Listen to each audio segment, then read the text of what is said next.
Hi, and thank you all for joining us today. We are broadcasting live on the United Public Radio Network and the UFO Paranormal Radio Network, 105.3 on the Gulf Coast and 107.7 FM in New Orleans. Hi, everyone. Thank you so much for joining us today. Today, I am so excited. And of course, welcome back to Ethereal Encounters Unveiled. I'm sure that many of you have visited us before. Today, I'm very excited because I have a special guest with us. And I just want to say as an intro, have you ever felt like the universe was trying to tell you something, maybe through a strange coincidence, a gut feeling, or even a dream? Then you're going to love today's conversation. Today, I'm joined by Bolinger-McQuade, and she is the author of a fascinating book entitled Everyday Oracles, Decoding the Divine Messages that Are All Around Us, and is a passionate researcher and a teacher in the field of personal oracles, those subtle, often overlooked messages that can offer guidance, protection, and insight into our everyday lives.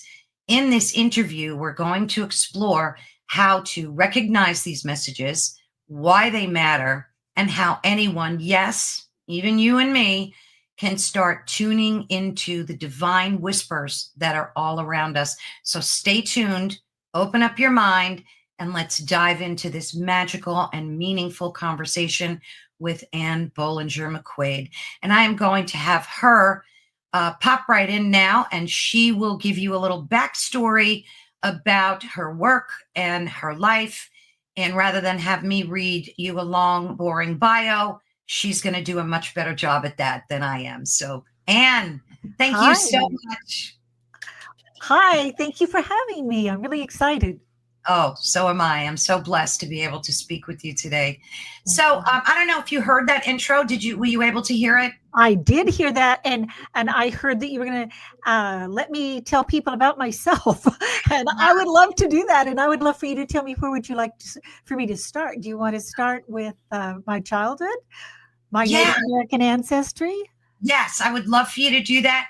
I'm going to give you the full stage in a few minutes to kind of explain your heritage and your history and your new book. Beautiful. Well, the book, actually, we are on a relaunch of this book. This book came out in 2013. So we have been around long enough that we have won 2 awards.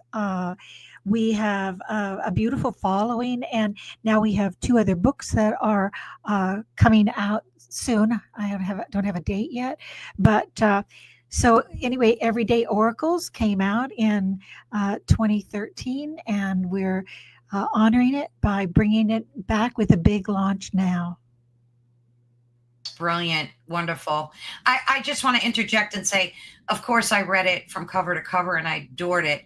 I mean, it spoke to everything that I fully believe, and it was full of like little how-tos, how to tap into your intuition, and I really love and appreciate that. So let me jump off again, and you talk about your Native heritage and your life and your life's work, and then I'll get started with the questions.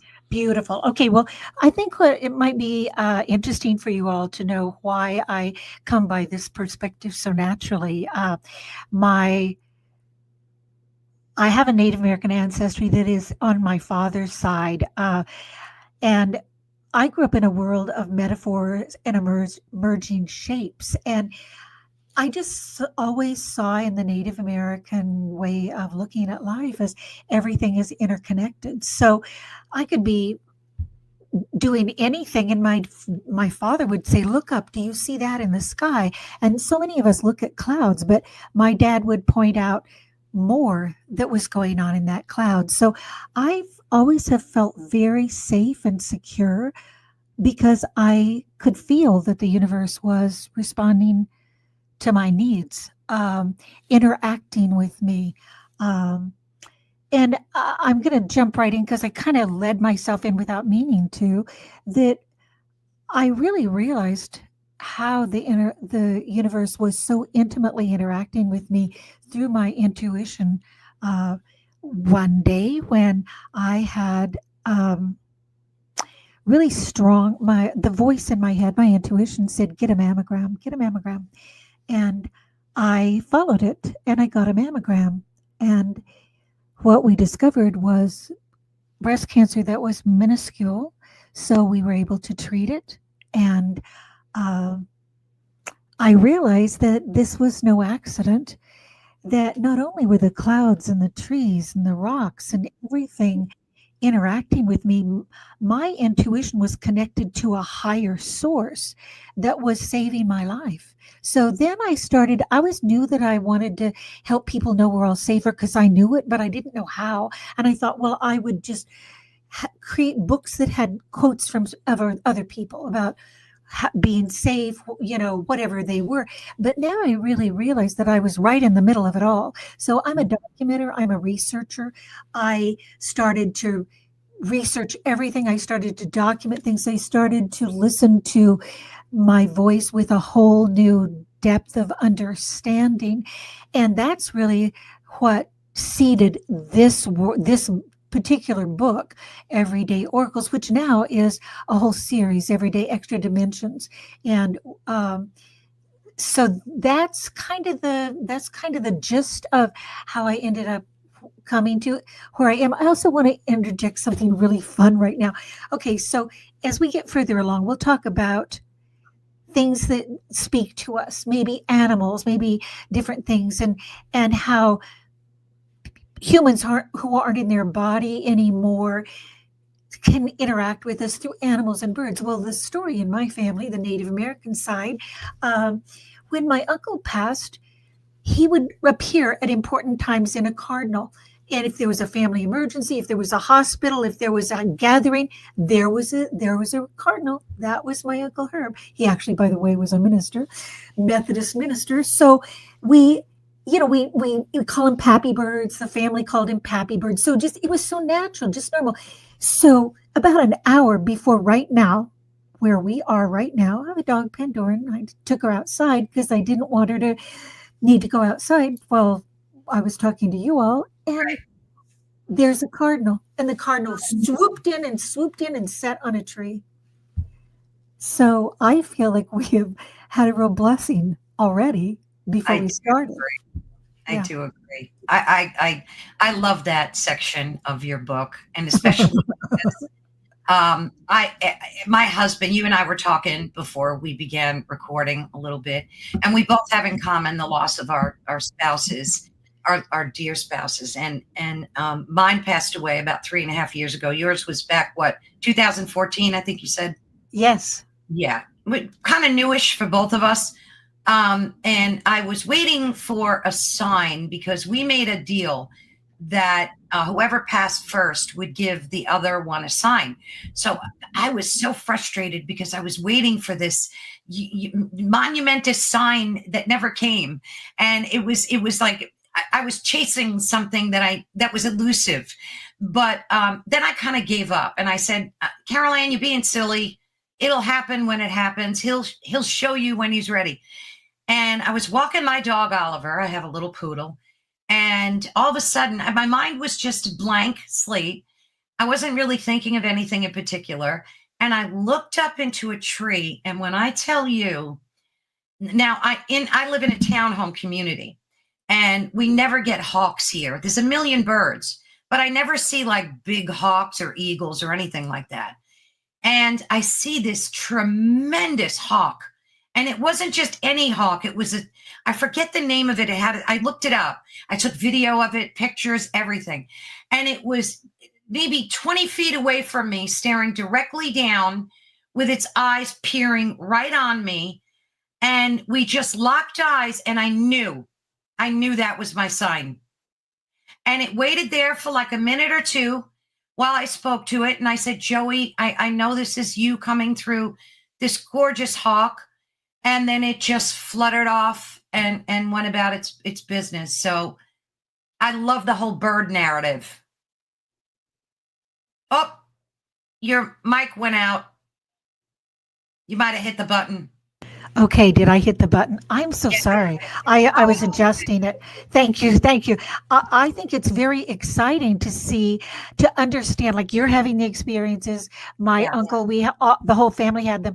When my husband passed, I was involved with this. This book had just come out. Everyday Oracles had come out in 2013, so it was not even a year out on the market, and nobody backed me more than that. Kenneth, it was a NASA, worked with NASA, so he's very technical, and so he backed me when he was in his body. Then when he left his body, I can feel there's something. I think I like the track we're on. Maybe we'll stay on it just a little bit. Sure. The electromagnetic energy you were talking about, seeing the hawk and recognizing the energy that you were connecting. Um, there's Mark.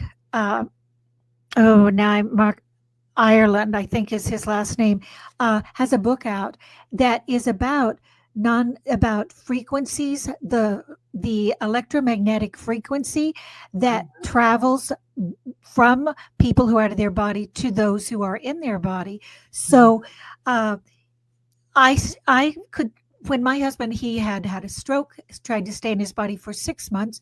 When he did leave, he stayed. I could tell he stayed. He just, you know how some people talk about when their person leaves, they go out, or anybody goes out through a window, whatever. Kenneth stayed. So as Kenneth stayed, Kenneth created all of these different ways that we would interact with each other, and having to do with electromagnetic energy and all kinds of other things. And so what we've done in this book, and I won't stay on it very long because we're here to talk about Everyday Oracles, but in this book that will be coming out, Everyday Life After Life, there's 60 documented things of ways that we are, not that other people will to say, but these are ways that we can. Non-visible light frequency. Oh, let's touch there. Who's taken a photo with their camera? Who's taken a photo with their camera and maybe gotten an orb? Yes. I have. Okay. Orbs are non-visible. They show up because our eyes aren't designed to see everything that is within our area. And I just always assumed that we did see everything that was there. And I had picked up a couple of things that it is non-visible light frequency or non-visible light spectrum, if you look it up on scientific. And so I'm going to go to one specific thing now that I've introduced that. And so when I went after his body shut down, and I went over to the mortuary at a point, and I was with my daughter, and I just was drawn to I was outside. I was just drawn to take a picture. I just was taking pictures in the sky because they reminded me of the trees, reminded me of a place we'd lived. And when I looked at them a few days later, there's his image. It's a profile. It's a profile of Kenneth's face and the dog. Are you looking at it somewhere? I heard you say yes. Oh, you're just with me. I thought maybe you'd seen some material. It was out there. And that his face is pink. Like that is, so non-visible light frequency will show up as a color, like like a tinted color of pink. So, and maybe we can get off onto it if we want to later about orbs, because that's a way, if we are wanting to connect to our loved ones or people that are not in their body, our camera is a great aid. It can take us places that our eyes are not designed to see. Most definitely. Do you have those pictures in the book? Because I got a PDF copy of your book. I don't think they inserted the pictures in there. Well, this book was publicized. Not publicized. This book came out from Tarcher Penguin before he passed. If you get onto the website, the everydayextradimensions.com, I'm almost positive that you will see an image there of that picture, because Everyday Extra Dimensions is going to have some of the newer things that come out. So that are going to come out, but they will be on the Everyday Extra Dimensions. So anybody that wants to kind of play around, yep, there it is. Okay. Okay, so this is one of two of your lovely websites, and this is the book that we're going to be discussing, that we are The discussing today. middle one is the one we're discussing today, and that one is, yeah, you'll see that you'll see that we were fortunate enough to win 2 awards for the book that we're discussing today, and they are, one, I'm very proud of both of them because one of them is the New Age, which I'm not surprised, but the other one is nonfiction. And to have a book that we're talking about today about everyday oracles that are talking to all of us through different ways as nonfiction. Okay, see, wait, stop right there. Do you see that image of she's To, showing you of me? Do you see that rainbow? Can you yeah, see where my stomach would be? Look at that rainbow. I see that. That's an everyday extra dimension. Wow. I noticed that when I first visited your site. It's such a beautiful photo. It shows the other dimensions that are right there for all of us. Yeah. Yeah, absolutely. Absolutely. Oh, you have a place where you can share your experiences on here too, which is nice. I like that. Beautiful. Yeah, love Thank it. you for going on. Thank you for going on for Oh everyone. my goodness, of course. And then we'll also show With you, while we're at it, we might as well show your other website too. that's beautiful. Thank you for doing that because that is based around the book we're discussing. Oh So, wait, I have to remove that. so when you get onto that, you're going to see, we can even, oh, this is brilliant for you to do this. We can discuss some of the photos. There's going to be a rotary presentation of some of the images. And if you want to look at them that way, and it's on the home screen. Oh, There it is. There it is. Oh, See those at the top. So, and they're going to rotate probably if you stay on. yeah. The one in the center, yeah, okay, they're going to rotate, and they're going to rotate fast enough that I'm not going to be able to describe them, but we can go back to them Oh, sure. in our minds. Oh, look at this one. That's our dog when our dog passed, and that was him. I could see him in the shape of a cloud, and so you see I drew around it on one and not the other. Yeah, I could see it here even. Yes, I Wow. know. Isn't it? Look, when things show up, they show up, don't they? They do. My goodness. And Oh, that is something that was significant that I saw, just an image on the in London on the street, and it was water around a little bit of a tree, and that was very significant to a lot of women. I was in a women's group, I love that. and that looks like the powerful goddess. And we find images like that wherever they'll speak to each of us individually. This up here almost looks like a happy face, like a I face. know, isn't it so cool? Yeah, yeah. That is so awesome. Almost a bear, yeah. Yeah, and these pictures are very much in line with what we're talking about today because, oh, this one's so cool. That is my mentor, Richard Deertrack. After his body shut down, and he came to me to ask me to get something to his wife who was still in her body. So that was in New Mexico, and and it wasn't just the image, but he had a message, told me what he wanted me to get to her, and I did. And so we're still in communication. Oh, word. There's our dog, Rusty.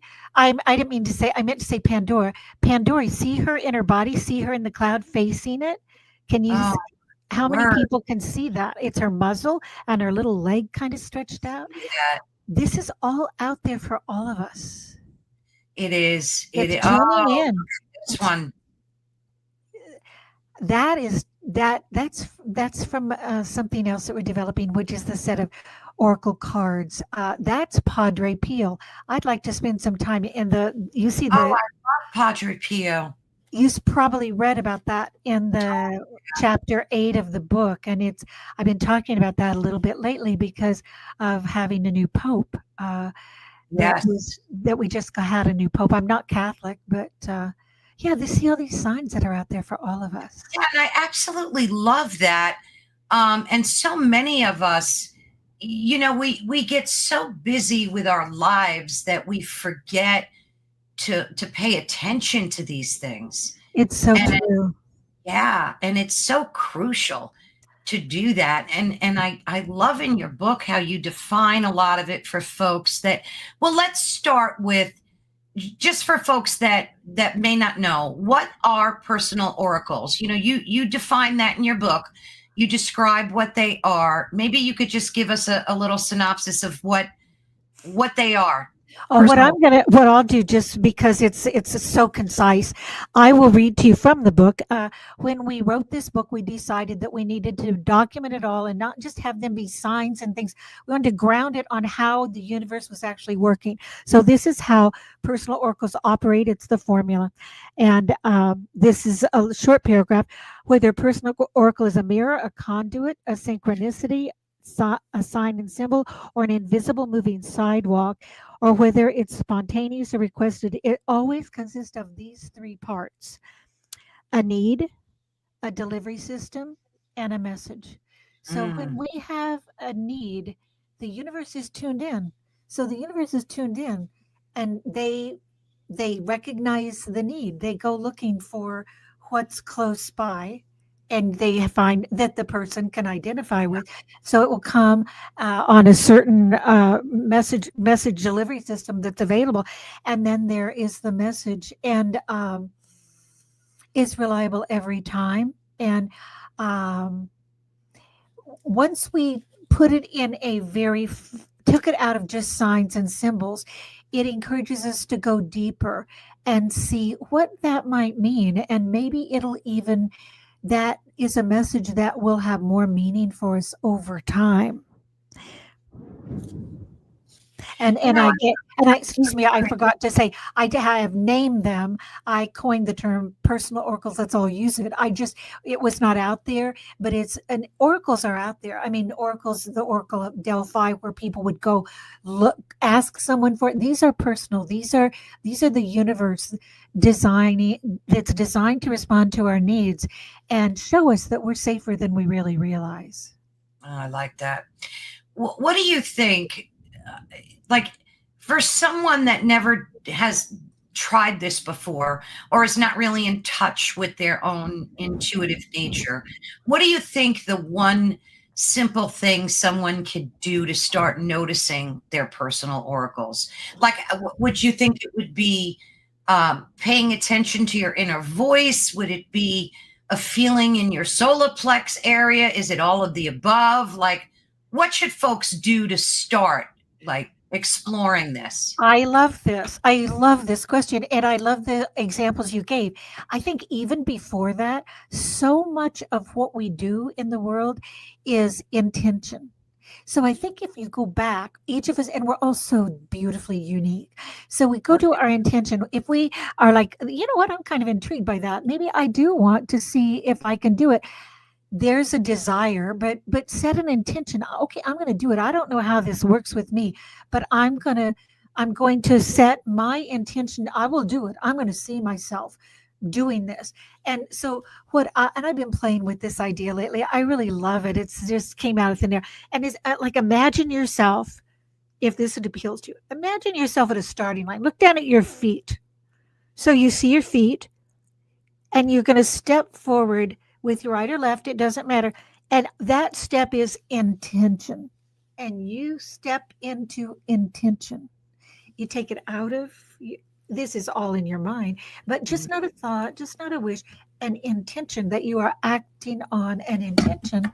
And so and then start to listen to that voice, however that comes, whether it comes as a voice, and sometimes we have a lot of voices in our head. Yes. I'm going to throw out one that is a real nemesis that I love to talk about. We won't talk a lot about it, but it's that monkey mind chatter. It's that monkey mind chatter that goes, you can't do that. You just can't do that. That's not real, or whatever. Those little guys, those ideas, or maybe it's programming. I have such a beautiful program when I was growing up that it existed. Maybe you've got a program that you grew up with that says, that can't happen. It can't happen. Just let it go. Be aware when those come in. Anytime that you have something that's trying to pull you off, meditation, anybody who's tried to do meditation that I know of, including myself, meditation is, if you try to concentrate, it goes, wait, think about this. Oh no, think about that. So your mind kind of draws us off. So find your own way to draw yourself back, recognize it and go, no.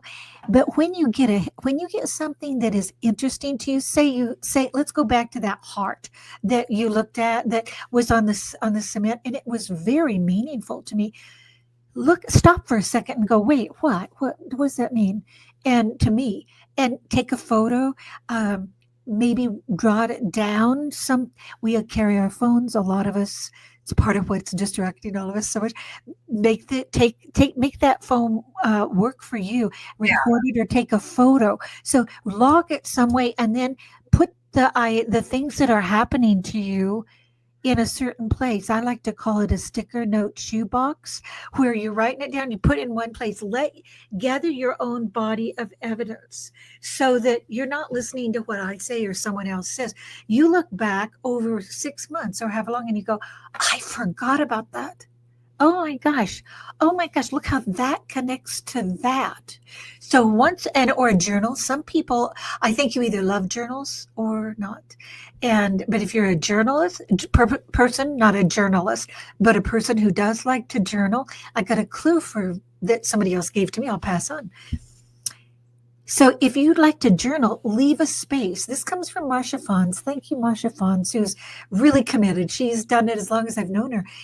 Write down, when you wake up, write down what your dream was, and then hers is a dream journal. Write down the dream, leave a space, and then continue. Same thing if you're spotting something that happens, write it down, but leave some space, because chances are you'll get an immediate hit. Let's call it a hit, and a recognition of it. But it'll get clearer. It'll get stronger. If you doubt it, something else, chances are, will come along and validate it. I love in your book, and I love everything that you just, like, especially step into intention. That is brilliant. I love that. Because you're setting an intention. Yes. These things, they don't need to consume your day either. They can take seconds to do. But in your book, I took notes on this because I love the way you described it, especially for folks that aren't aware. You have 6 ways that your intuition can communicate with you. And I'm going to have you go over them. Oh, I've got to find that. I've got so much in here. Let me find. I don't know if I can get it off the top of my head. It'll be back. I'll help you along. It starts with clairvoyance, and you explain that clairvoyance translates to seeing clearly or clear seeing, right? Yes. So how would give us an example of what that would be like in your life? Like, clairvoyance is generally associated with hearing something, or being able to tap into something that is going to happen in the future. So this is a very wake, as you're going to be able to tell by the way I researched so much in this. There's clairvoyance, clairaudience, clairsentience, and a couple of others. And let me find them, because I don't want to leave people hanging. And I know they're back here. I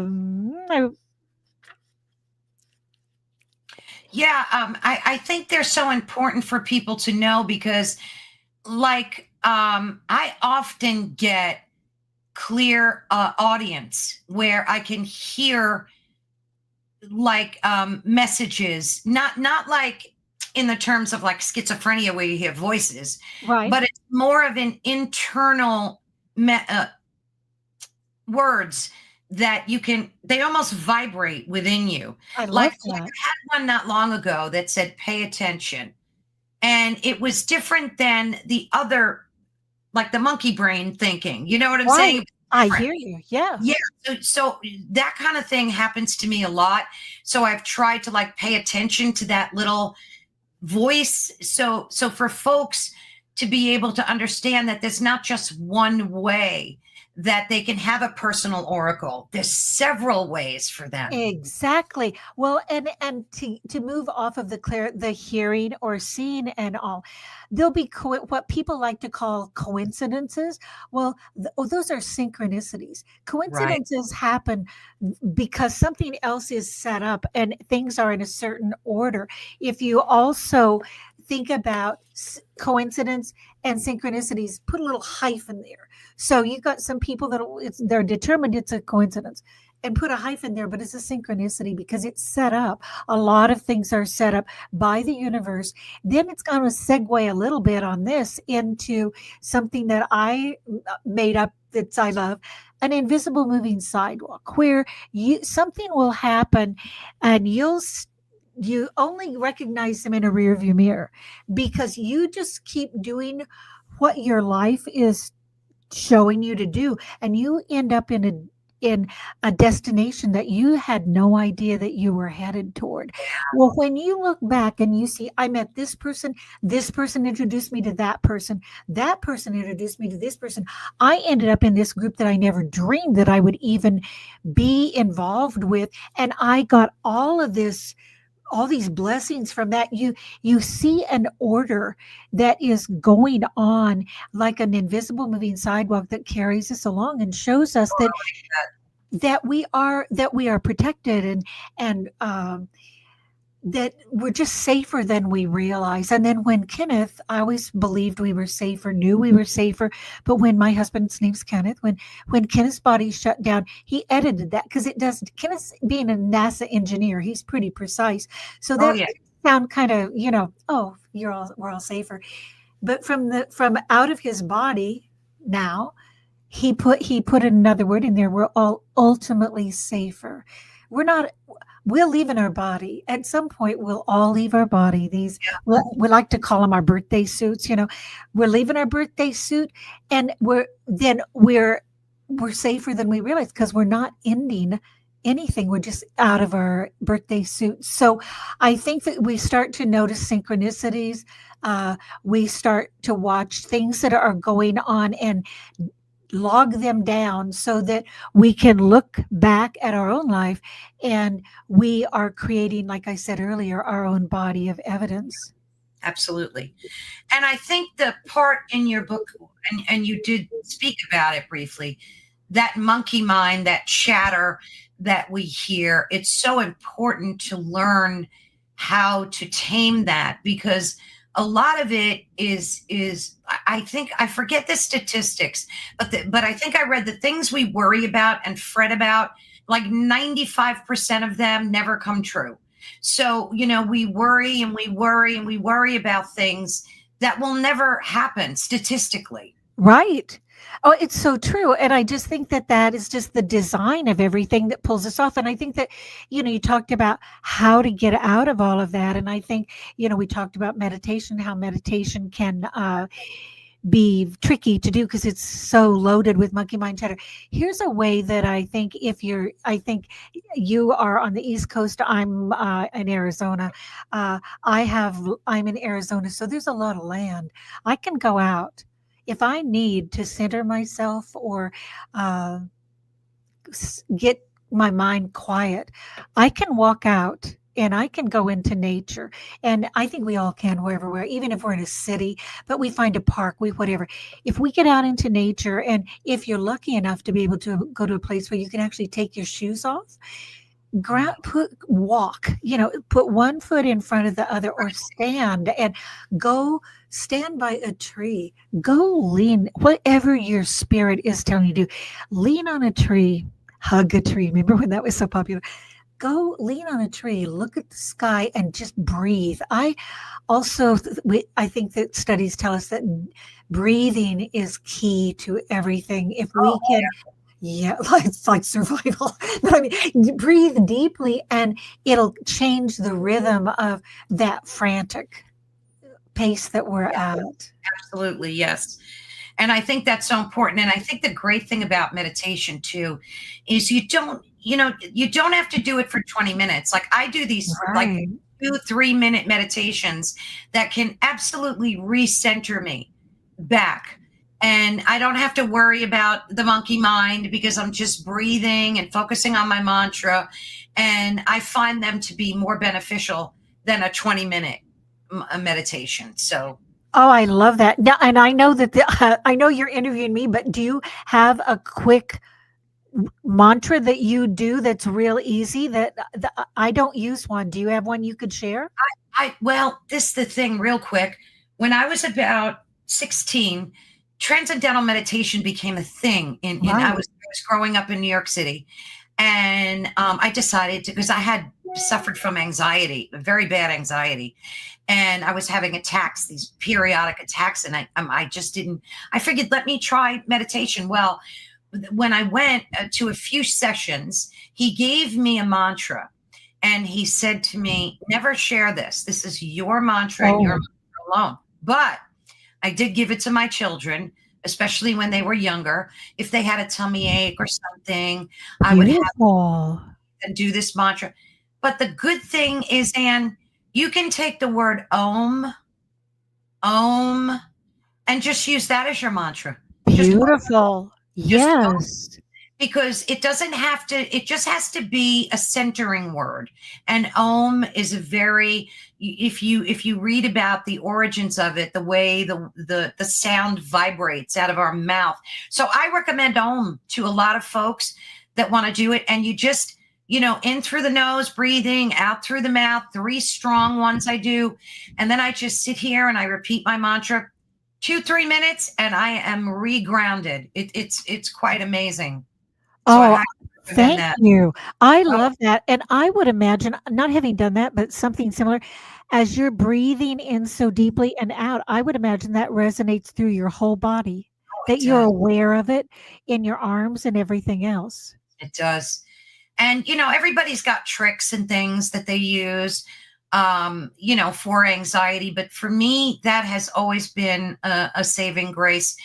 And I also took biofeedback back then, which was amazing. It was, I don't know if people still do that. I guess they Oh, I'm would. sure they would. Yeah, There's yeah. probably many centers that teach that. I found that extremely beneficial because when I realized that I could control my heart rate with my mind, it blew me away. And they hook you up to these, this very gentle EKG equipment, and you can see it on a screen. Today, it's probably so advanced.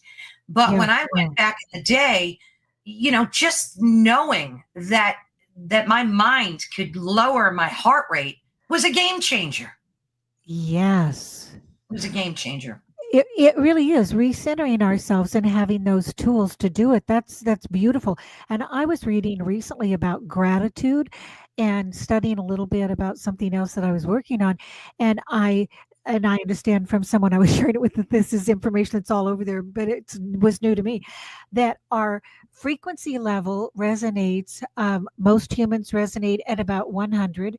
Mhm. Love and gratitude resonate at 500 megahertz. I don't know what megahertz are, but we know it's a good measurement, right? So 500 for gratitude and love, 100 for most of us. When it gets way below 100, that's where disease occurs. Yes. Now, knowing that, I think, is incredibly valuable. Like if we need incentives, sometimes we do. We all, like we've talked a couple of times about, we get so busy with just our day to day life and the news and anything else. And I think if we, to the sense of being healthy, the sense that we can regulate our frequency out of doing things that are fun, Yeah. giving love, showing love, being grateful. That's really not just the superficial, but when we can, that's good too. I mean, but if when we can take it in, and the gratitude that we're giving out goes out to someone else, certainly it's benefiting that energy going out to the person, but it's also benefiting the person who's sending it. Absolutely. I couldn't have said it better myself. It's so true. It's like it's a two-way vibratory connection. Yeah, Yes, absolutely. yes, Absolutely. yes. Now, in your book, I also love, because I have such an appreciation for nature and plants, and I have probably about 10 plants downstairs myself. And I notice that, like, when I talk to them and I'm loving to them, they bloom and they react. They're just amazing. Now, in your book, you talk about plants and the idea that plants could tune in and respond to human thought, right? And that made you look at them in a new way. And up to that point, they seemed like one-dimensional life forms with no emotion or spirit, but everything changed for you. How did you, like, when did you start incorporating? I mean, I would imagine you did when you were younger, because that's the way it seems from your family heritage. Right. These things. Just tell us a little bit about how do you have house plants that you I treat do. I do, and I think that maybe what you read in the book that is making you want to ask this, that I'm going to zero in on. Okay, I didn't know, but it went to a different level. When you're little and you're connected to all this, and then life gets busy and you do all this other. And I've always been connected to plants, but I do a lot of research, and I was researching, and I read about a detective, and he was sitting in his office, and he looked over at the Dracaena, a big tall plant in his office, and he thought, I wonder if I hook my lie detector machine up, the little electrodes on it. If I put them on it, I wonder if it would respond. So he does, and he goes over and he attaches them, and he sees that they're responding the way that in a different way, but they are responding like if he was giving a lie detector test to someone. So he was metering. We're into being able to calibrate things, frequencies, things that we are kind of out there and we just kind of think they're there, but when we can actually measure them. So he was, well, I'm onto something. So he then decides, maybe I'm going to go over and trim this. And as he got over there, it went crazy. My words, not his, because it saw him. I should be more careful of my words here. It knew that he was approaching with the intention. Here's intention to trim it.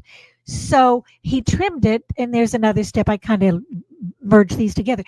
So then he decides he's going to see how far back he can sense through his technology there, when is this plant showing this negative reaction to someone coming and trimming it. And it's way before he actually gets to it. It's when he goes with the intention. So once we get things that we can actually measure, and we may know that, we love plants and they respond to us. I've always talked to plants. I mean, I've always felt a real affinity, but I never had the data that let me. It's kind of like looking behind the curtain and getting to see what's really going on. And I think that that's another thing that I would like, maybe if I can link these in. We talked about intention. How do we step into these things where the universe is speaking to us? Go into it with that curiosity that says, I wonder, on a level that I could calibrate, or and then if you want to read, and as you're trying to journey your way into your own personal oracles, and pay attention to there's a lot of documentation out there right now on technology that helps us see behind the curtain. And it's not technology, or it's right? Absolutely. It's so interesting. I find that all of this access to information is very distressful to humans. I think that we tend to get, especially with AI, we tend to get so overwhelmed with too much. Like, how much shelf space do you have in your brain to hold all this information? And sometimes it's so overwhelming. And when I read about plants having feelings and emotions, it almost made me feel bad to eat them. And then at some point I had to say, well, we're put on this planet to survive. The only way we could survive is to eat meat and vegetables, depending on your preference, of course. Right. But I have such a greater respect for things that have died and that have sacrificed themselves for me so that I could eat.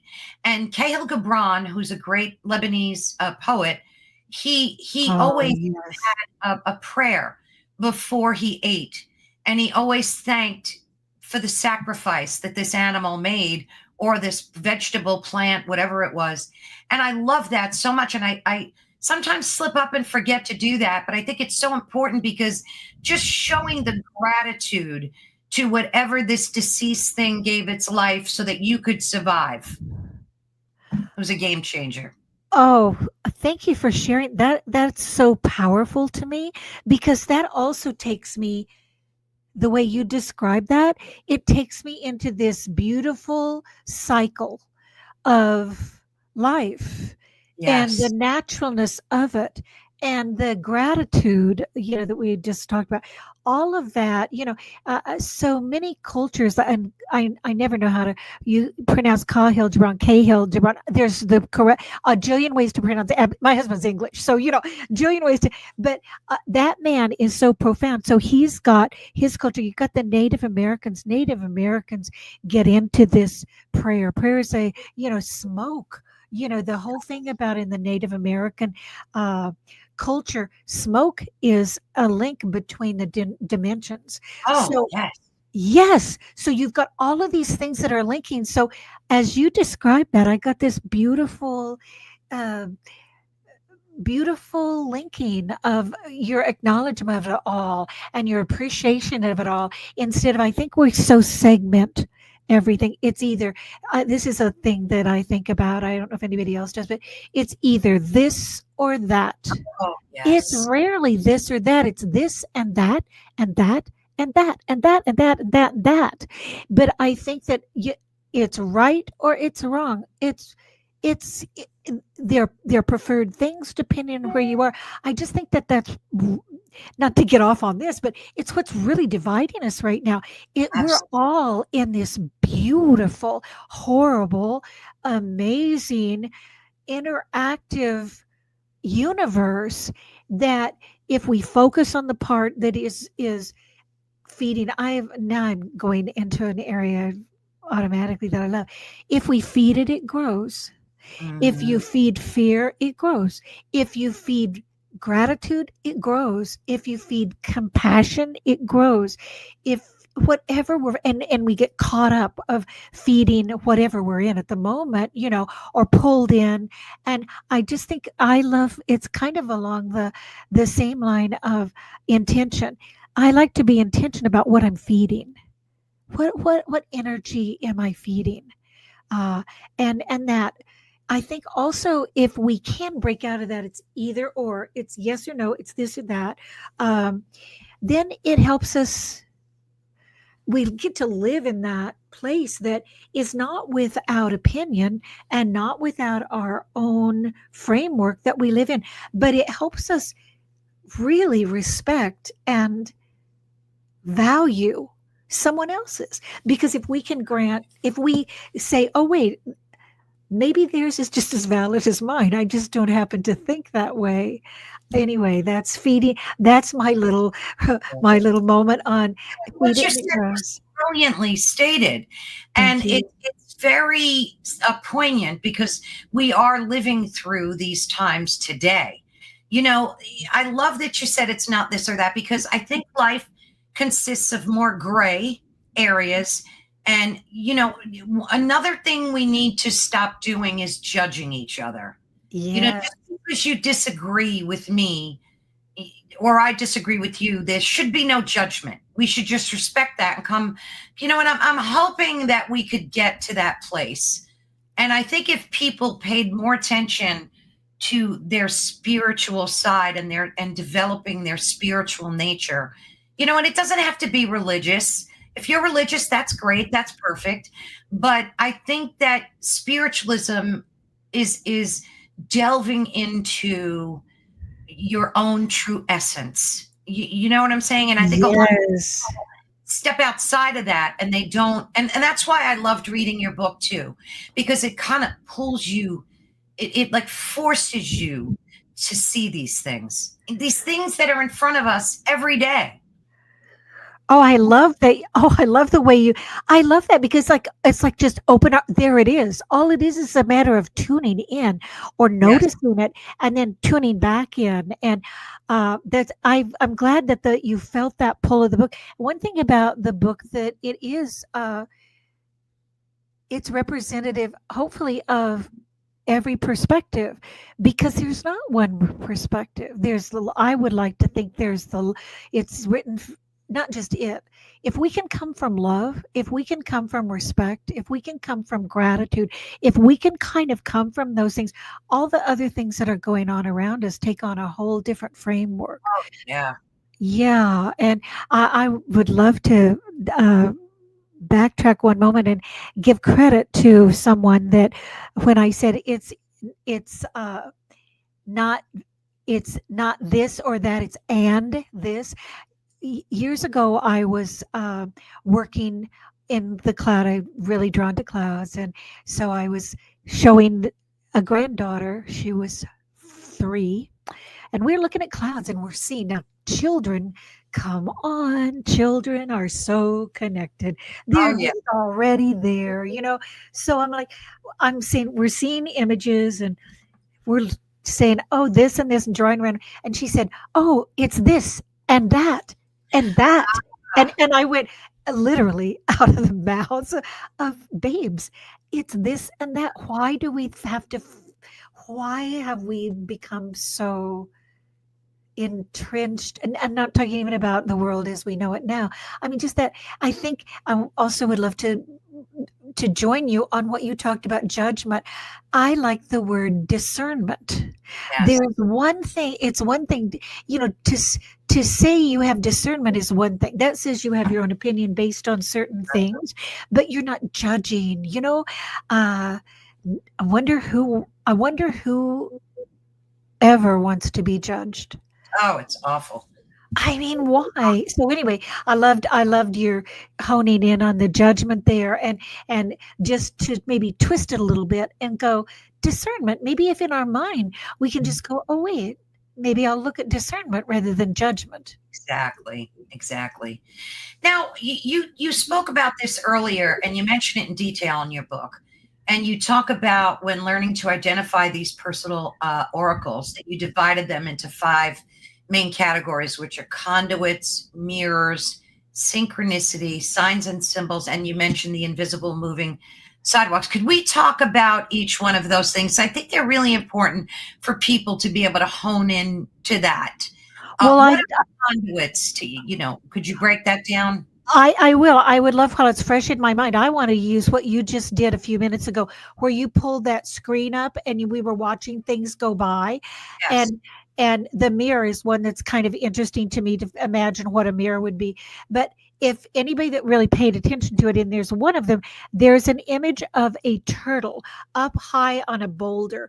And that is a personal mirror for me. So I'm Aries. Aries is, I think in the back of my mind, I'm late for a very important date. No time to say hello, goodbye. I'm late. So that's kind of runs in my nature. Yeah, I'm programmed that way. So this was in between Angel Fire, New Mexico and Taos. That boulder sits up there. And when I spotted it, when my husband was driving, it's harder to see if you're driving. I don't recommend that. But I see this boulder and it's a turtle.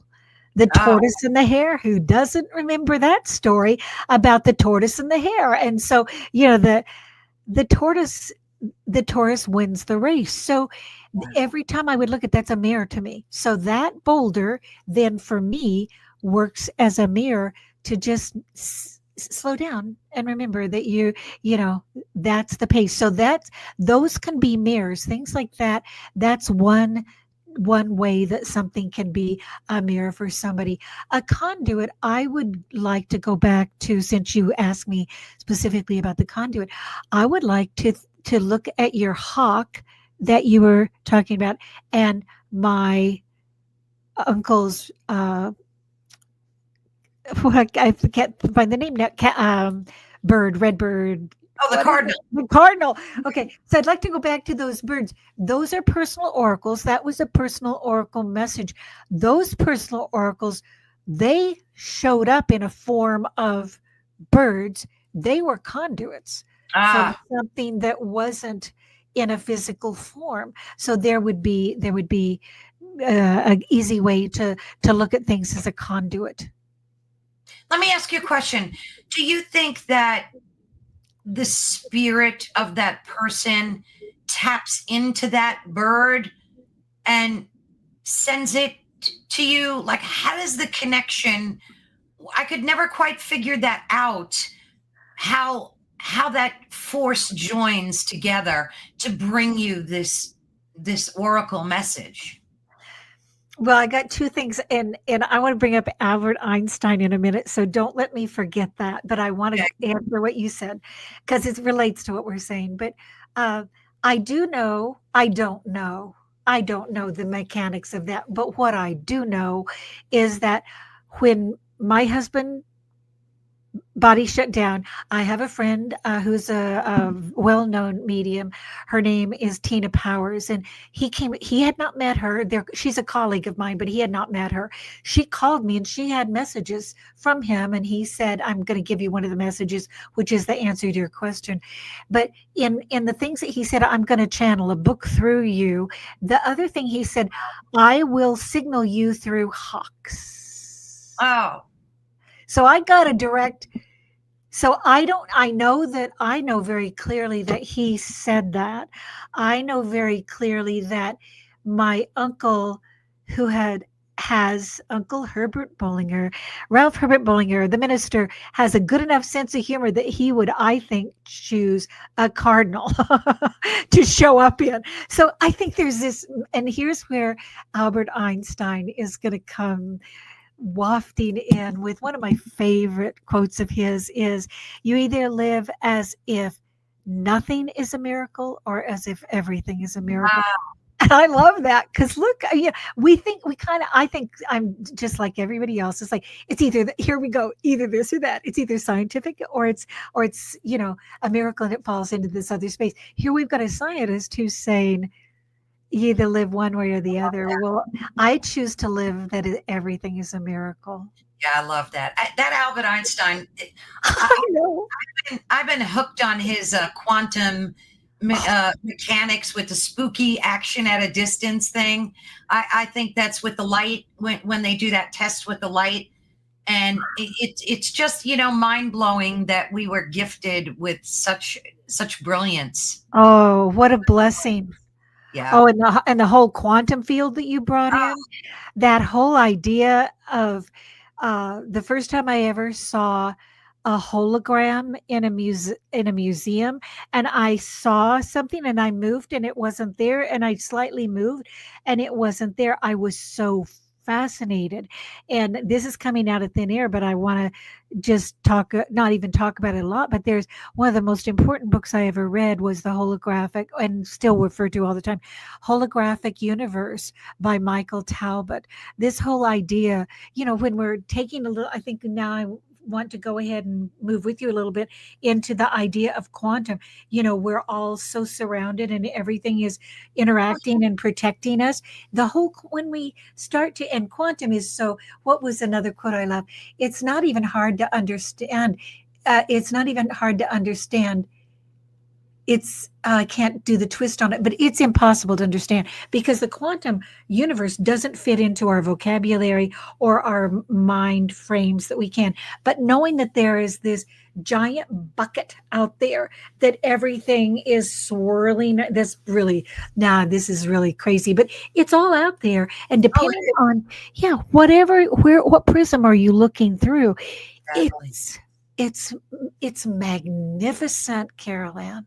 It is, and I love how where and even companies like Google are admitting that we live in a multiverse full Yes. of multiple dimensions. And I interview a lot of folks about the Mandela effect and how these things are like seeping through dimensions. That's why we're getting things like the Mandela effect and stuff, because these, Yes. like the veil seems to be getting thinner and more, we're intertwined. And I think that's a large part of why we crave these types of conversations and these types of books, because we have such a thirst to discover this inner truth and this inner spirituality. And these things help us. Oh, so well stated. That just 100%. And I think that it helps all of us understand. I think also we each have our own individual perspectives that we can share, and that lights a little light bulb off in each other's head, and then we were able to understand more and more. And I also love that, as what you're talking about, as we talk about the things that we know that we are understanding more, it helps expand the boundaries of conventional reality. Conventional reality used to just be so limited, and what I hear you describing, and so many of us are in, is this beautiful expansion of more. So exciting. It's so exciting. And I remembered reading in your book about, and you'll forgive me, I think his name was Alan, and he had, that's not your husband, right? What was your husband's name? Kenneth Francis McQuade. Right. So you talk about a gentleman named Alan who had a personal oracle warning about cloud seeding. Oh yes, he fascinating man, because he actually was doing something that was very beneficial. You're going to have to refresh me. I haven't read that for a while, but he was out there seeding clouds because Arizona, and he was leading rain, and it looked like a really positive thing to do. But all of a sudden he had, I don't remember now if it was a dream or other things that happened that blocked him from being able to go ahead and do what you needed to do to seed the clouds to rain, because what was coming their way would have been horrible flooding. Yeah, it would have caused a massive flooding. Exactly. Or like that. Yeah. Exactly. Yeah. See, these are the voices. These are the intuitions that we need to start paying attention to, like your mammogram, telling you need to go, and a lot of people don't pay attention to these inner voices, and they're so important but I'm not saying to freak out or worry about them, but pay attention to them when you hear, especially, something repeating to you, right? 100%. And I love what you said. And also I'd like to put in here, if we miss them, don't beat ourselves up, because I'm pretty good about listening to my intuition now, or the voice of intuition. Now, my personal voice that you described, your personal voice,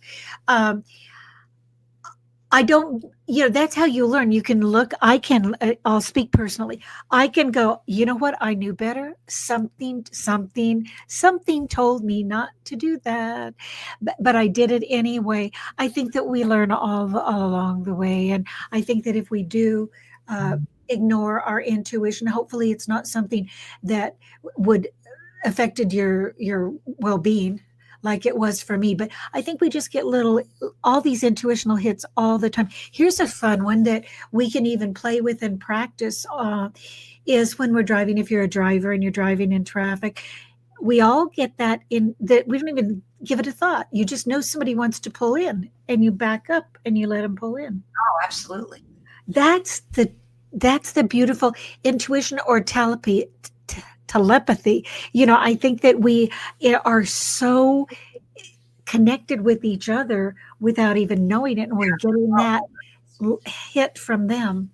And I can't tell you, when even a simple act of kindness can impact you. I'll give you a quick example. I went with my best friend to lunch about 2-3 weeks ago, and the ATM machine, not the ATM, the cash register broke down. It's all digital. Right. They were saying, oh, you can only pay with cash. You have to have cash.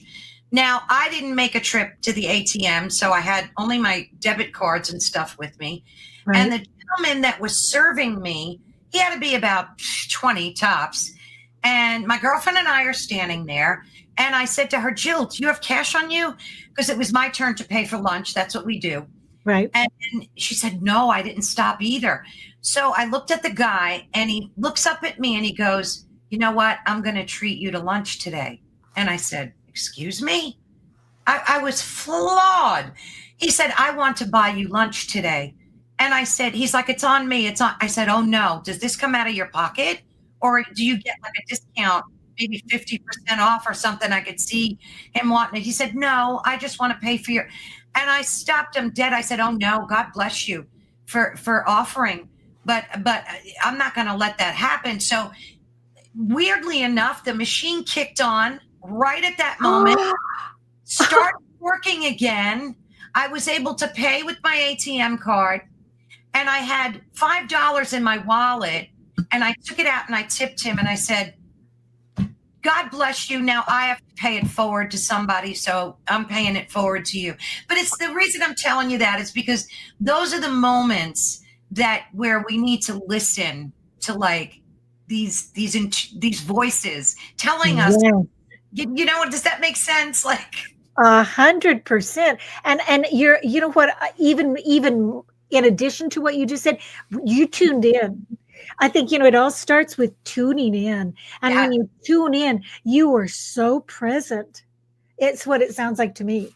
You're very present with in that moment, in what he was offering, what you were comfortable with. And then we shouldn't go here, but I'm going to go ahead and just say, you wonder how much of that energy might have had something to do with the computers, with the technology starting again. I'm just saying, come on, Albert, believe nothing is a miracle, or everything is, you know, everything is so connected. You don't know.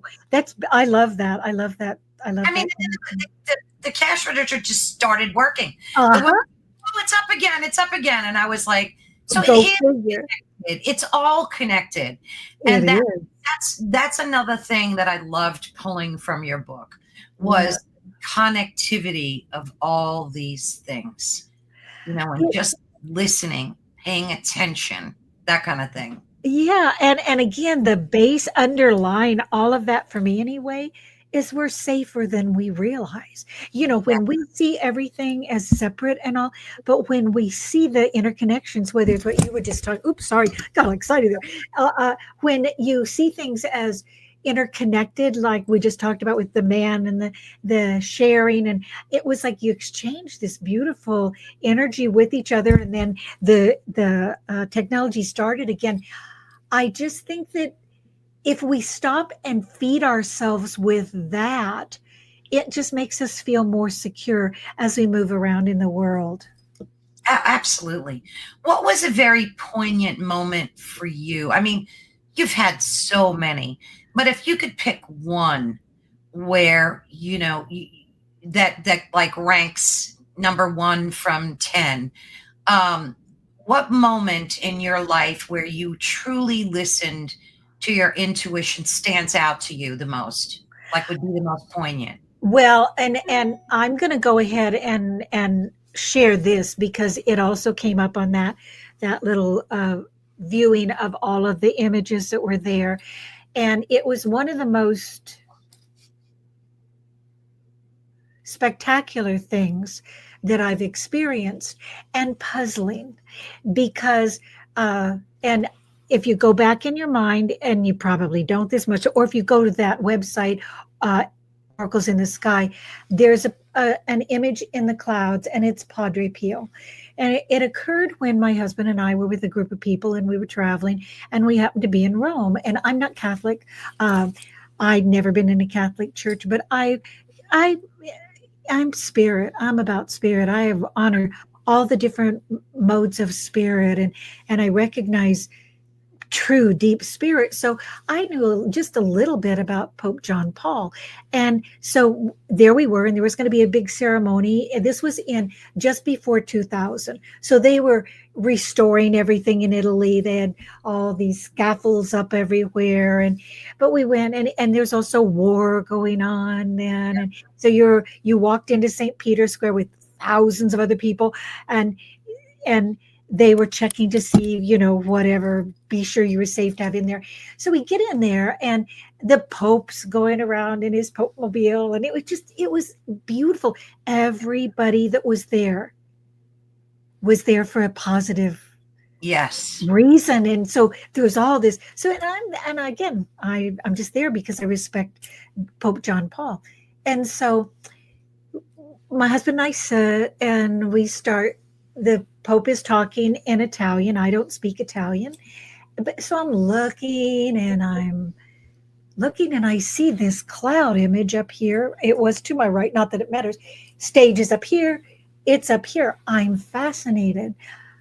And I watch it and it's not moving. You know, if you are a cloud watcher and you are getting messages from clouds, one of the things it seems to me personally, the ones that really have a strong message stick. They stay Yeah. for an inordinate period of time. So it stayed for a long time. So I'm kind of thinking, well, and this was back at that point, I had no cell phone. So I had a camera. I was a tourist. So I had a camera and I take pictures and I don't know what's going on. I'm just there. And he's talking in Italian. But I do notice that in front there's this scaffolding and there's a poster framed, well, not a portrait, a beautiful portrait of a man. And Mm. and I'm looking and I'm going, it's the same exact image, the three-quarter view of what's in the clouds. Now, Ah, this is not quite that clear to me at the moment, but I took the pictures. So, and nobody else was noticing. I did, of course, mention it to Kenneth, and he could see it, but he was not as drawn to it as I was. So we get back to the ship, and I take the film to have it developed because I'm really curious to see what came through. Just what if I caught the image that it was so profound that I was seeing. I go back to the cabin, and I turn it in to have it developed. I go back to the cabin, turn on CNN. CNN is not talking about the warring. You know how that goes on our media, but always we get that kind of news. It was about Padre Pio. Now I had heard the name and I vaguely had heard of this stigmata, but vague.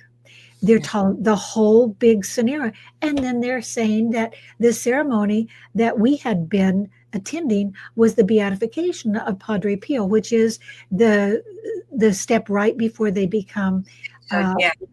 a saint. So I find it profound. I find it beyond a blessing to everyone and very amusing that I, who know nothing about, I'm not Catholic, that I'm the one that spotted it. And I will always share that here's Padre Pio, who anybody who knows anything about Padre Pio knows that when he was in his body, he bilocated. He was known to be reported in different places. So Yeah. here we've got all this information up in the sky. And I'm so grateful to have gotten to be the person that was there. And maybe some other people did. I didn't see it. I hope other people do. I hope we all get all of it to share. But for me to be able to get it and now be on platforms like this that you can look at, it is in chapter 8 and it is on the website, the Oracles in the Sky. But that was really profound to see that there's like an invisible moving sidewalk right there. It landed me right there with a camera to be able to take it and share it. So your invisible moving sidewalk is something that indirectly takes you somewhere where you're meant to be, right? Exactly. And you don't know what's going on at the time, but you looking back, like I love to talk about looking in the rearview mirror. It's, you can see things pretty clearly when you've been through it and you have all that data. Yeah, that would be an invisible moving sidewalk. A lot of things have happened, and as we all look at them, I think in our own lives, we'll watch things that happen in our own life that Absolutely. take us on a journey. Now, this question may be off kilter a little, but I'm itching to ask you. Oh, go there. how do you feel about extraterrestrials and life from other planets? Do you think we're being visited? Do you think these entities are real? Are they positive, negative? What's your 360 opinion about it all? Why not? Start with why not? How in the world would we be the only life force or human-ish life force? Also, I'll give you just a little teeny bit more. Oh yes, I definitely do. We're in Taos part of the year, New Mexico. Taos, New Mexico. Anybody that's really into all this knows that that's a real center for a lot of extraterrestrial activity. And so a few years ago, well, you just always see things, especially we're going to get back to I'm going to get back to the non-visible light frequency thing. Uh, I've seen them over in a certain area from the home that we're in then, and seen them in the mountains, but then on a taking a photo of them, they came out looking a little bit like, anybody knows SpongeBob SquarePants, the square thing. There were two way off, miles away, at the base of some mountains, two of them, and they stayed there forever. And a whole lot of, and I've got photographs of those, but I didn't take them like to share the way I'm sharing this. I'm not invested in it that way, but I'm very clearly, people in Taos that live in Taos have these experiences all the time with seeing things that are happening out there. And so, and that's just one little area. I'm not at all saying I think that's a center. I believe that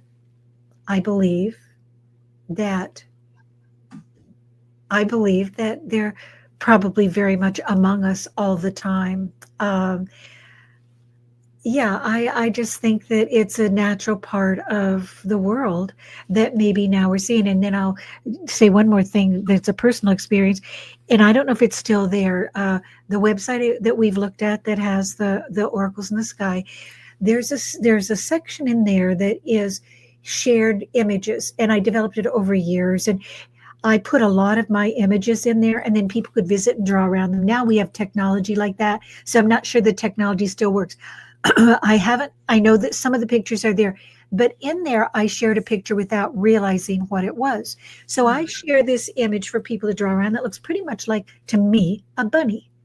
But over time, I noticed and it's taken from our home here out onto a wash area. So I'm in Arizona now, or I was talking about New Mexico. And I took this, and I'd taken it years before, but I look, and if it's the stereotype image that anybody that's into extraterrestrial travel, it looks like a disc, top and bottom, and little maybe windows around it. And it's just off. Here's the bunny, here's the other. And when I looked, and I haven't looked for years, but I noticed it and I went, look at that. There it was. So yes. I figured you were of that opinion, but it's just always interesting because there's such a big disclosure movement happening right now, with the UFO UAP thing, and if the government's going to be disclosing, and and then people get tired of it in a way too, because they know they're here, they know ET has been here for decades, so we don't need the government to like disclose anything. We're good, I don't 100%. And I'll just add a little thing in here that I don't know if it'll matter to anybody else, but we all have our different perspectives and our reasons for being. And Kenneth, I told you he was with NASA. Kenneth was the chief engineer on the first space shuttle. So Kenneth is very involved. If you look him up, Kenneth Francis McQuade, he was the chief engineer. That means that everything on and it was the first one. So, there were no crashes or anything. So he's into all that kind of technology. He also is, I'm going to be real careful in my wording here because I honor his perspective and I don't want to speak for him. But let's just say he understands government and working with the government. And there are certain ways that not just the government, every organization has certain things that they go through, that if there are things that the government has not been showing, there may be reasons that none of us even need to know or could know or should know. So I think that what I feel defensive about sometimes is when, not just this scenario, but when people attack based on a little knowledge, everything is so complex that there may be all kinds of reasons that we don't know certain things. Could be security measures, probably most likely, you name it, to protect us and our country. So yeah, you never know. But to jump to those conclusions, but to recognize the reality of things that people have seen and taken, and I think we'll have extremists always in every area of everything. But I think, when we find our center and we tune in, we know. And I'm going, no, I went dot, dot, dot, dot, dot, dot, which is like, that was not a period. That was, we know, just to be continued. Yes. We are on this magical mystery tour here, that where people seem to want to come out with absolutes. Yeah, and that's not going to happen. Well, we ought not even just the space, but everything. It's like, just be and trust. Science itself is ever changing, and that's the beauty of it. That's the beauty of it. And I think we need to just be, willing to be open and open up our hearts, minds, and souls to understand that, I think there are more good people on the planet than there are not good people. And, you have to kind of have that positive vibration about life in general in order to, just to survive on a day-to-day, because life's not easy. And you and I both know that. And when you do all these things like that you talk about in your book, I think it makes life easier. It does. It makes life. Yeah. It doesn't it? It just makes your focus. That's what you're saying. Your focus. Right. Is that what you're saying? Your focus is to. Absolutely. Yeah. It makes me have a sense of empowerment too, to know that I'm not alone, that there are these forces that are working in around. I think the idea that we are safer than that is my one thing. I had someone on an interview ask me recently, what would I like people to take away from this particular book? That we're all safer than we realize, that there is no death. There is only a change of dimension. This is a birthday suit. Then we are an immortal being in a birthday suit. We get so focused on the birthday suit and what surrounds the birthday suit that when we can relax into knowing that, there's more, all this goes with the birthday suit. And then there's all this.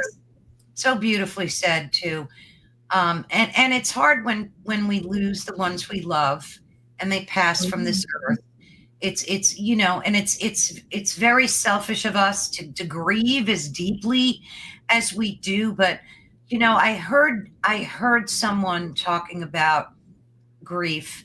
I'm always like trying to gain better perspective on it. And he said that don't punish yourself for grieving when someone passes, because their DNA actually becomes a part of yours. When you spend that much time with a person, your DNA becomes entwined with them.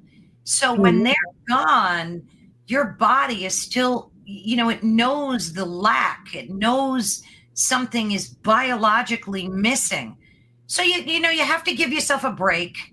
And I think that by paying attention to these personal oracles, it really helps ease the pain of life. I really think it does. I agree with you 100%. And I think that grief is, well, I didn't have to go through that because Kenneth Stade, he really is with me all the time. He says, he has told me, well, we did the book. So, he's busy. We're working. We have a project. Plus we have the same life we had, only it's interdimensional. So I didn't have to go through the grief. A lot of people, that is their journey. Their journey is for one person to stay and the other person to leave.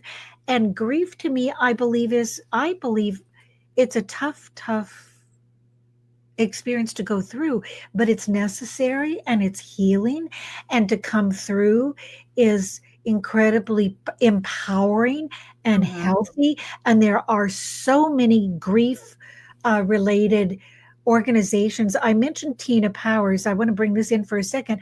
She's the medium that I mentioned. She's involved in a group. I wish I could think of the name right now, but it's worldwide, and it's for parents. And she's involved with, of course, a group of other people.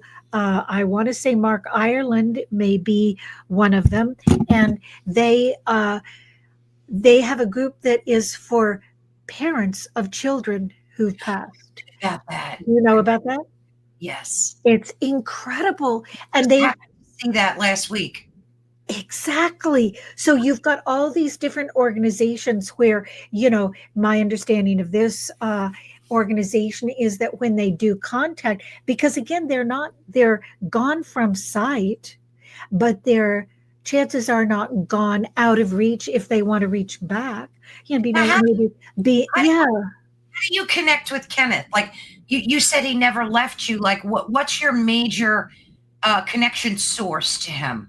Well, like right now I can, and other people feel it. Just know that he is connected with family and friends, and we've got the major thing for me is physical, and I can feel his, like right now I can feel electromagnetic energy in my arms.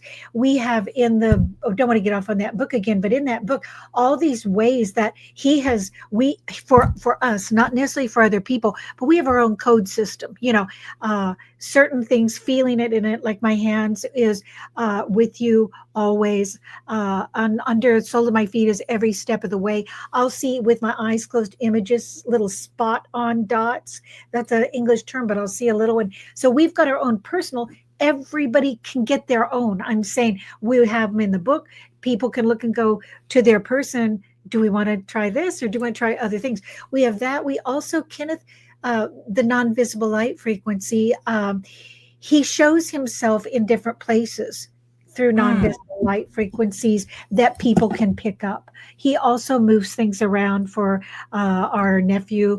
I meant to say our son-in-law, who is building a house, who got Kenneth's toolbox. And Michael told me every time he goes to that toolbox, whatever he needs is in it. And one specific time he went, and Michael was looking for 3 lag bolts. I don't know what they are, but it had rained and the toolbox was full, but right on the top were 3 lag bolts.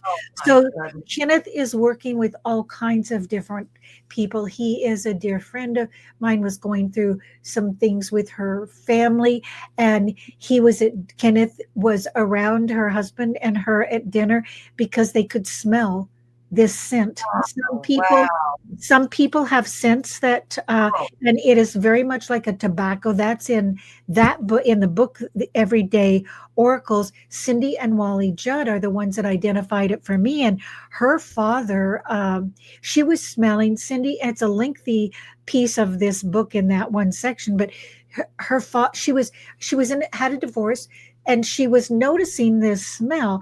First off, she thought it was a fireplace. She thought it was a lot of different things, but she started to realize that it went with her, and it went with her in times when she was going through stuff. She realized I won't spend a lot of time on this, but it was her father. She found out that once she identified it, it was a slightly smoky honey smell. She found out that her mother and her sister in another town were smelling that same smell, but once she identified it, they were smelling it. I heard about it years before, and then after Kenneth, I'm staying with the smell so that people, if they want to try this, is one of their things they're using to identify. I was buying something at a street fair here in Tucson, Arizona. And I was looking at different things, and I'd circle back around to buy something, and there was amethyst stones. And I say to the man, he's wrapping what I'm buying, and I said, "Would you? How much are these?" And he went around to turn to look, and he then looked back at me and he went, "Are you smoking a cigar to me? That says to me, Kenneth's right there." Wow. Now, I never told the man, it was way too busy and way too much, but the man identified Kenneth's smell with me when he didn't even know. So there are all these things that are out there that once we find out what our communication wave, let's call it wave, rainbows are a great way, that, and, this everyday oracles has a lot of different ways, but that was profound for me to learn it in everyday oracles and then later experience it.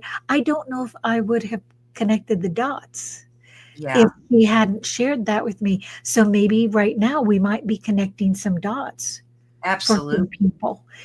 Yeah. Absolutely. So this is a relaunch, this book for you. Well, I know you spoke about what you want people to take away from this, and that was beautifully stated. What are you working on next? What's coming up for you in the future that you're hoping to release? Well, the one that we've barely touched on is the Kenneth book, which is the one that he when Tina, the medium, came to me and said he's going to channel a book through you. That started immediately. So that started in 2014. So in 2014 until about 3 years ago, that I was 100% documenting all of it, fine tuning all of that, putting it together. And we have a team that we've got seven of us on the team. I never know what to count Kenneth and me, but we've got agent, we've got two publicists, we've got an archivist, we've got a team around us. And so what our journey is, of course, to get Kenneth's book is, we're waiting on the publication date. I'm really eager to share that. What happened on that book is it started out being a linear narrative. It was written from the perspective of Kenneth and me because I just wrote it as it happened. And then we had it at a publisher, and the publisher looked at it for a long time and said, well, we decided not to publish it because it was really a love story. Well, that very next morning, Kenneth says to me, tell Amelia is our agent. She's incredible. He said, okay, it was totally ready to print. You've got all the text. I want you to divide it into these 3 chapters. Here, these 3 parts. Here are the chapters. Don't change a word. So it has been reformatted into documents from an engineer and his lover. So it is it's still the same story, but it's all in how it's presented. It focuses on the documents so that people that are going through things themselves or might, or who knows how they would use it, but it's now from a more scientific basis, same data. So anyway, that's what we're waiting on that right now to come out. How did he channel that to you? Was it like automatic writing, or what was that like? That's the first thing I thought about. It's a good question. Anybody that's been around long enough probably knows the Seth Speak books. Years ago, I think in the 70s, they came out, and it was a woman who was getting information from someone that this would be channeled to Jane, I forget her last name, and she would write it. She would say whatever this person was telling her, and her husband would write it down. They were both in their bodies. Well, when he first said, I'll channel this to you, I thought, this book to you, I thought, what? Well, it's our everyday experiences. It's when we're watching TV in where we watch TV. I keep the TV on the time because if you know how when you and your person or a friend are watching TV and something happens and you go, oh, did you see that? Or you go like that, or you give each other a look. He runs TV frequency across the front. Look, you know how when you get bad weather and you get all this pixel activity, they're little pixels that are like, did you see it? Did you see it?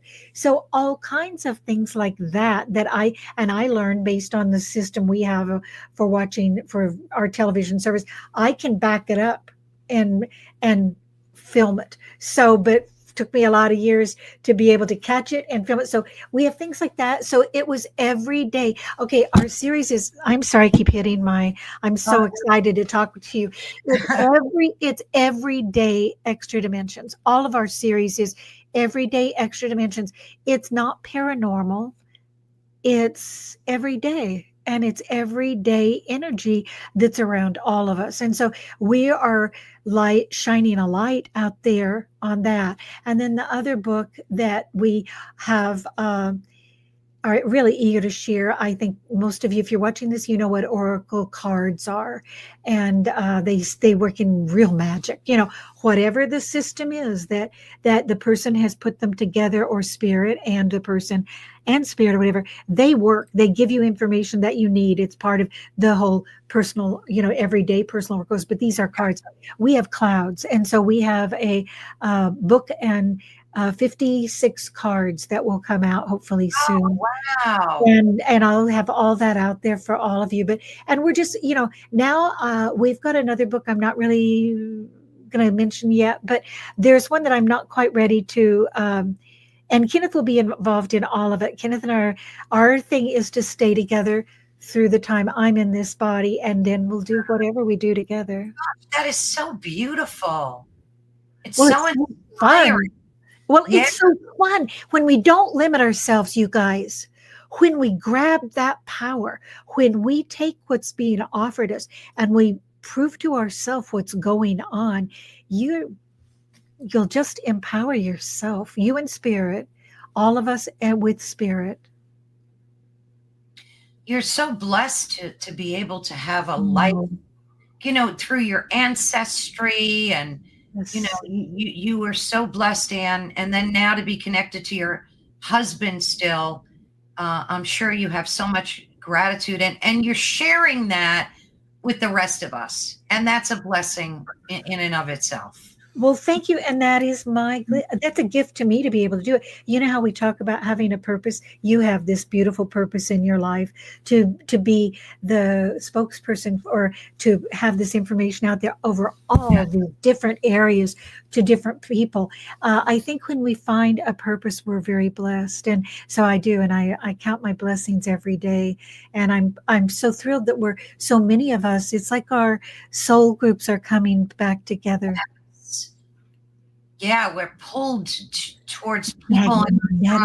Yes. Well, I feel that way about meeting you. And we can probably start to wrap things up now. I'm so grateful for your time as well. But you see how fast it went? I know. I realize that. This is where when I want you to know that when I usually do an interview, I have got people that set it up. And like Leslie was here, this is where I'm sitting. I realized at some point I had moved way in. I got very up close and personal. Thank you all for being so present. Oh my gosh, it was my pleasure. And thank you. I mean it from my heart.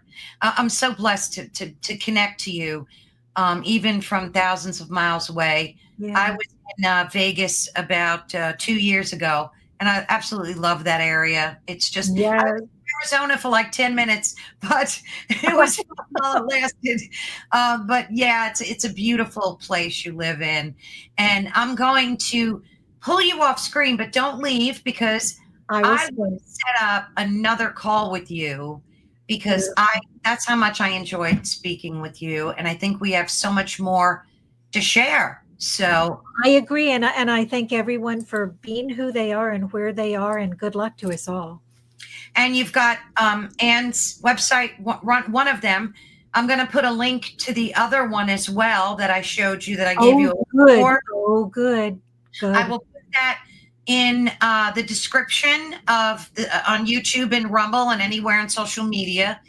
And this recording will air on Friday, May 23rd at 3 p.m. Eastern Standard Time, because we always like to offer our authors and our guests, when they can't do a live, we love offering them a pre-recording. So this way, we can accommodate everybody's schedule.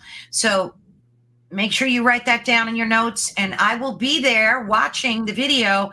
And if anybody asks any questions, I'll be sure to get them to Anne if you can't sit and watch when it live streams. Beautiful. Thank you. Wonderful. Oh, you're very welcome. All right, Anne, thank you so much. Thank you. Namaste. Yes, namaste. It's been an absolute pleasure. Stick around, and I'll be back at you in a minute. Thank you, Anne. Bye-bye. Well, thank you, everyone, so much. That was just the time just flies by. I love it. There is no time during these interviews. It's brilliant. But I want to thank everyone and thank Anne. Thanks so much for sharing your wisdom and insight with us today. Everyday Oracles is such a powerful reminder that the universe is, oh, I just got the chills. That's the Holy Spirit to me. That the universe is always speaking to us, and we need to learn how to take the time and listen to it. And to everyone watching, if this conversation resonated with you, don't forget, please, to like, subscribe, and hit that like button and the thumbs up so that you don't miss any of our upcoming interviews. And drop us a comment below and let us know. Have you ever received a message or a sign that felt like divine guidance? We'd love to hear your story. Thanks again for watching Ethereal Encounters Unveiled on the United Public Radio Network. And next time, stay curious, stay open, and keep listening for those everyday oracles. And again, you've been listening to the United Public Radio Network and the UFO Paranormal Radio Network, which is 105.3 on the Gulf Coast and 107.7 FM in beautiful New Orleans. Please remember to check out a lot of our other hosts. They have a beautiful wide array of content that they deliver on this network, ranging from ufology, extraterrestrial, of course, conspiracy theories, cryptozoology, alternative history, mysticism, metaphysical, you name it, every realm of high strangeness, and other things too. They have a very wide range of topics and conversations that they share. So please do support the network. It would mean the world to us when you do. Thank you again so much. God bless everyone. Namaste, and have a good one. We'll see you next Thursday. Bye-bye.